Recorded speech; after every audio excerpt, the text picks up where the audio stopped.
अस्सलामु अलैकुम वरहमतुल्लाहि वबरकातुहू। अल्हम्दुलिल्लाहि रब्बिल आलमीन वस्सलातु वस्सलामु अला अशरफिल अंबियाइ वल मुरसलीन नबीना मुहम्मदिन व अला आलिहि व अस्हाबिहि अजमाइन, अम्मा बाद। ये किसी हमारी भी बहन ने सवाल भेजा है कि क्या स्ट्रॉबेरी खाना हराम है, और साथ वो ये भी कह रही हैं कि उन्हें किसी ने बताया है कि बाद लोग इस तरह का फतवा देते हैं कि स्ट्रॉबेरी खाना हराम है। देखिए, ये जिसने ऐसा कोई फतवा दिया है बिल्कुल गलत फतवा दिया है, अगर किसी ने दिया है।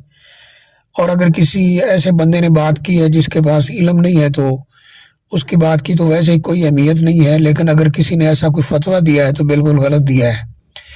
स्ट्रॉबेरी जो है उसको खाना, उसका जूस वगैरह पीना बिल्कुल जायज़ है, उसमें किसी किस्म का कोई हरज नहीं। ये सवाल पहले भी भेजा गया और बाद लोगों के यहाँ ये बात है भी इस तरह की कि स्ट्रॉबेरी नहीं खानी चाहिए।